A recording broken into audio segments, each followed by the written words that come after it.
Good evening class, how are you? I hope you are all fine by the grace of God. Today we are going to solve an exercise from ABTA test paper. Okay, page number 938 section B.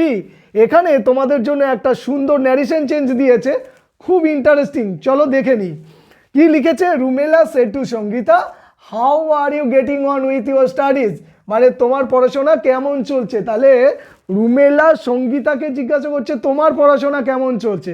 ওকে, তাহলে এটা প্রশ্নবোধক বাক্য, ঠিক আছে, interrogative sentence.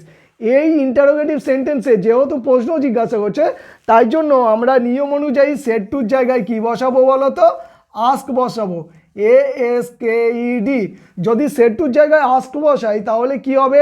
Sangeeta Rumela পড়ে থাকে, আমরা ওটা বসিয়ে দেব। তারপরে পরেরটুকু বলছি, RUMELA Rumela asked Sangita, SANGITA Sangita. এবারে দেখো এই অংশটাকে লক্ষ্য করো, এটাকে বলা হয় রিপোর্টেড স্পিচ। এইখানে কি করতে হয় দেখো, যদি WH দিয়ে শুরু সেন্টেন্স থাকে তাহলে WHটা বসে যাবে অপরিবর্তিত অবস্থায়। আমি তাহলে হাউটা বসিয়ে দেবো এখানে, HOW, হাউ বসিয়ে দিলাম, ঠিক আছে। বসিয়ে দেওয়ার পরে কি কাজ বলো তো? তারপরে আমাদের এখানে যে সাবজেক্টটাকে পাবো, মানে প্রথম যে সাবজেক্টটা, সেই সাবজেক্টটাই WH এর পরে বসবে। আমরা এর পরে সাবজেক্টটা বসাবো। সাবজেক্টটা কি আছে? ইউ। আচ্ছা বলো তো, ইউ বলতে কাকে? সঙ্গীতাকে বোঝাচ্ছে। তাহলে নাম তো দেওয়া আছে, তার পরিবর্তে আমরা কি বসাবো? সি বসাবো, SHE। তাহলে ইউটা সি হয়ে গেল, ঠিক আছে।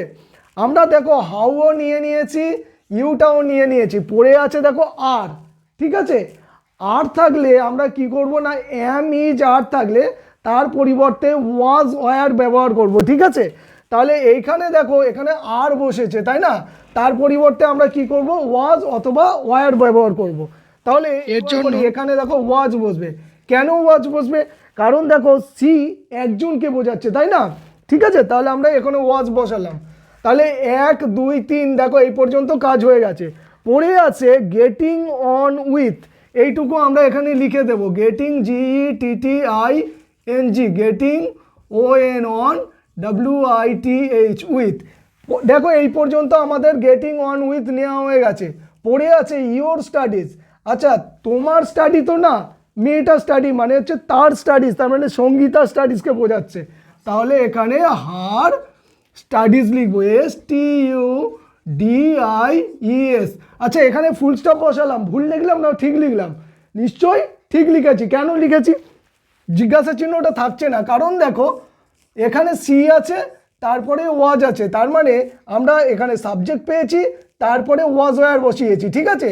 যখন সাবজেক্টের পরে ওয়াজ ওয়ার বসবে তখন কিন্তু সেটা ফুল স্টপ বসবে। আর যদি এই সাহায্যকারী ভার্বটা মানে হেল্পিং ভার্বটা এর আগে বসতো তাহলে কিন্তু এখানে কোয়েশ্চেন মার্ক বসতো। আশা করি তোমরা বুঝতে পেরেছো। Students, if you like our video, don't forget to subscribe our channel and hit the bell icon for more videos. You can stay connected with us. Till then, bye bye, take care of yourself.